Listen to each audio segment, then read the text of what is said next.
statement how the spring went for the offense. Yep, I thought it was a real productive spring. Got a ton of guys reps, a lot of young players, and really just focused on their development, both fundamentally and getting them to understand our schemes and what we're trying to do. So I thought, at every position there was growth and improvement.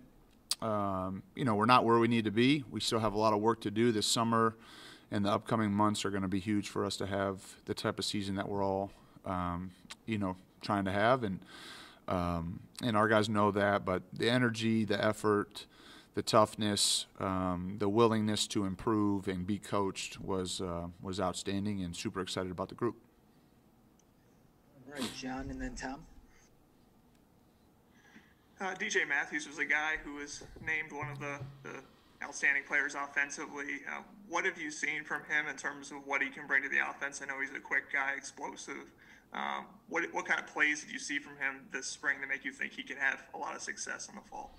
I think some of the physical things, are pretty well known. You can see just from some of the production that he's had in his career, just from the elusiveness and the quickness and the change of direction. Those things are relatively, they've continued to grow, and he's continued to get stronger and all those types of things. But you can see that on the film. I think the thing that I was most pleased with DJ is just the level of maturity, the experience, the preparation, the note-taking, the film study, some of those things that I think a player like him, just the overall, just the experiences that he's had and his maturity has really rubbed off on the whole group. And I think that's probably, aside from the on-field production and the plays that he made, I think that's what I was most pleased with and excited about is just, his maturity and work ethic and preparation on a day-to-day basis. He was a consistent and dependable player.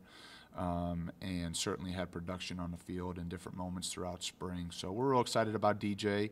I know he knows he needs to continue to improve just like the rest of the guys, but, he's been a real, I wouldn't say pleasant surprise, but just a pleasant and a great addition, and we're excited about him. He's really integrated well with the team. I think the guys like him and respect him.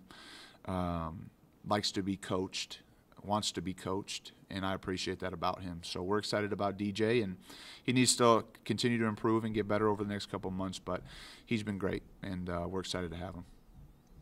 All right, Tom, then Dustin. Hey, Nick, good to see you again. You too. The spring is always so important in regards to establishing depth with all your spots along the offensive line and such. How do you feel about how all of that went, and was there any pleasant surprises or anything like that came about as well?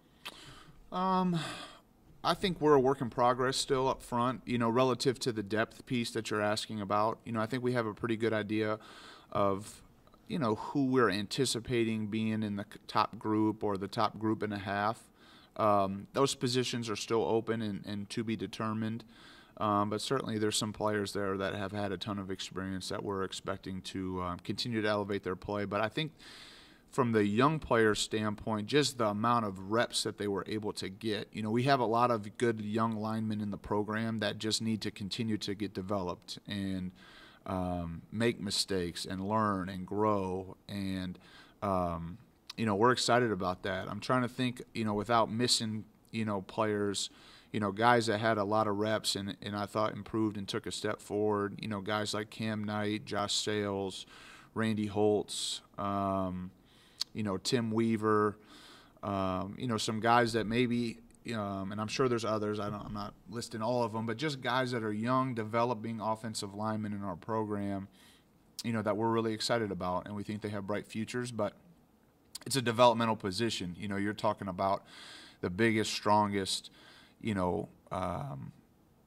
part of the game. You're getting on the line of scrimmage, and not only from a physicality standpoint, but also from a communication and recognition, at this level of football. It takes time, but those guys are doing a good job, and Coach Hiller, has as good as there is, and he's grinding those guys and trying to get them as good as they can be, as quickly as can be, and they've had a great attitude and are working hard. And there's other guys that I'm sure I'm forgetting right now off the top of my head, but we're excited about the young linemen that we've recruited here, and now it's our job to get them to play up to the level that we think they're capable of, and their job to work and get coached as hard as possible. So they're doing a great job, and we're real excited about them.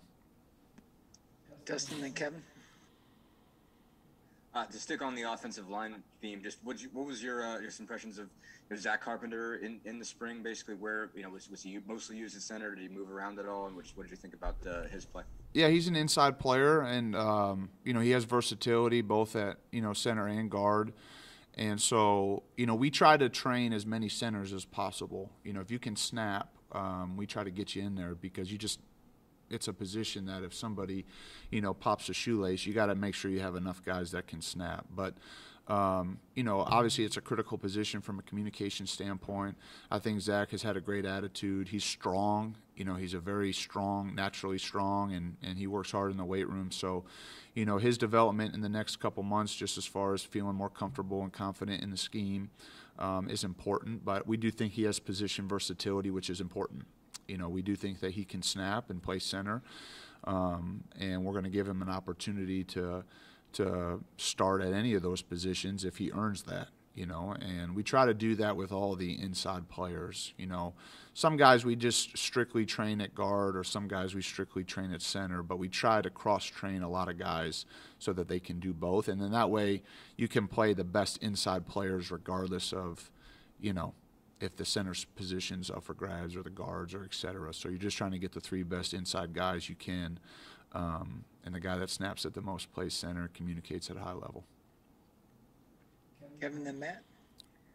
Yeah, Coach, I'm curious how much you're pulling for Wap, Harry, and Stevie this weekend, if you've taken any calls on them from teams, or if you're hearing anything through the pipeline about their draft prospects.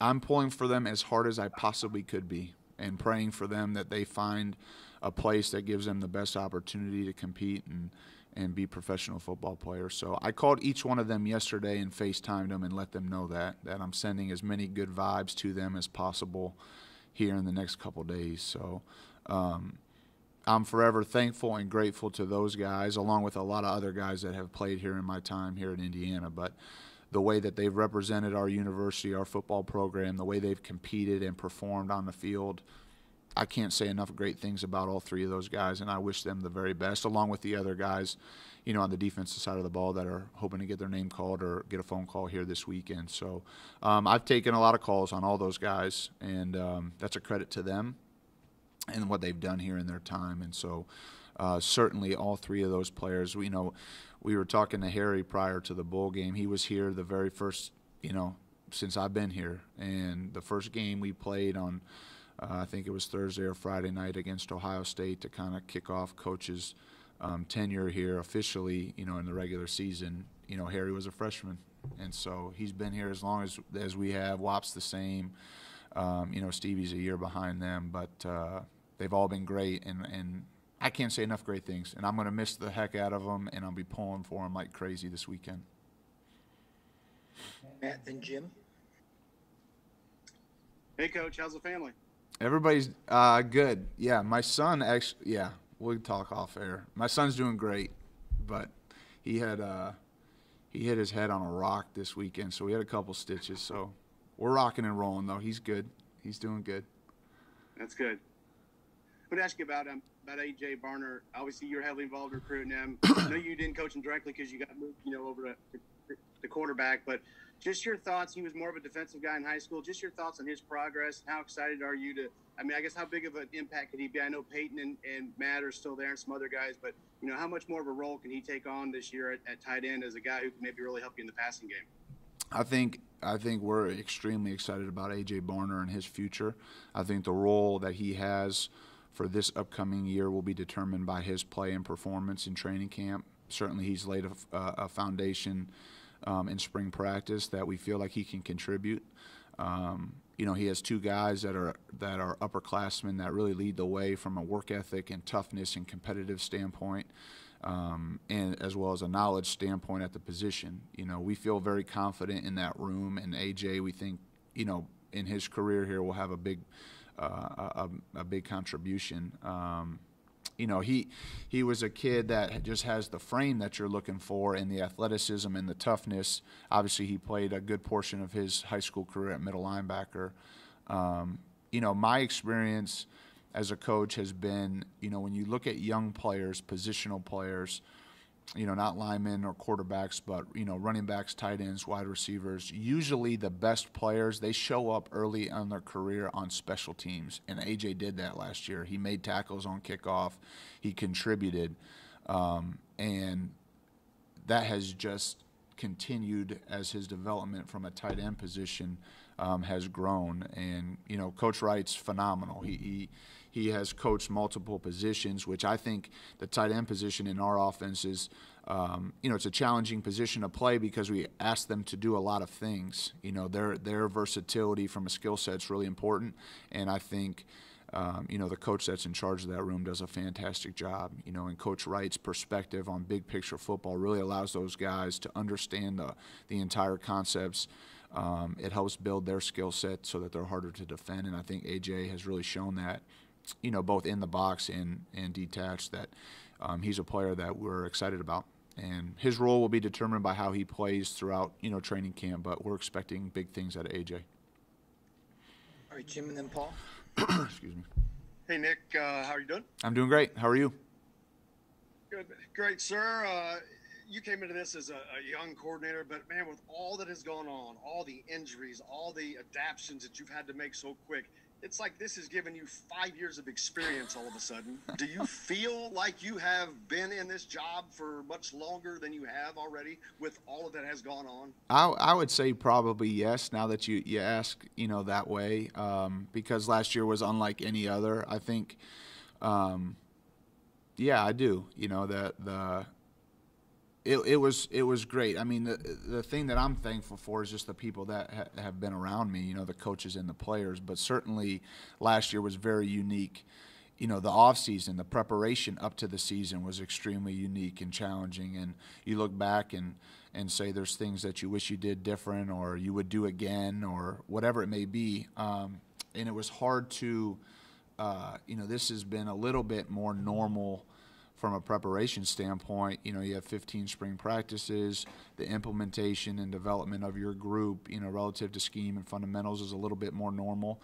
And, you know, knock on wood, we're expecting that a little bit more, you know, in the next couple months. So I think there's things that came about last year that you couldn't have prepared for. You know, you had to adjust and adapt on the run. And I thought the kids did an excellent job, and the staff was super helpful. And I think you try to grow and improve every year. You know, you try to grow and improve every game, you know, from one game to the next, one season to the next, one practice to the next. And so I'm certainly in that mindset and trying to do the very best job I can for Coach Allen, for this school, this university, for the coaches and players, because I care deeply about them.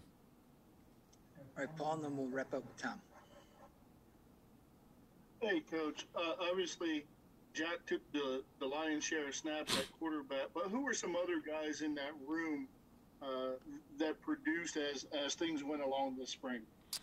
Well, we ended up, you know, we had a couple injuries in the room just within spring practice, and so the guys that took the majority of the reps were Jack and Grant Gremmel and Will Johnson. I really thought Grant, you know, last year from spring practice, we had 4 spring practices, and Grant did not get that very many reps early on in spring, kind of by design. We tried to split up the reps, and I thought Grant did a nice job and took advantage of the reps that he got this spring. You know, he executed the offense. He did a nice job communicating. He went the right way with the football, made good decisions. So he was somebody that I think took a step forward and improved. And he's still a young player. He's an in-state kid. He cares a whole lot about this team, this program, this university.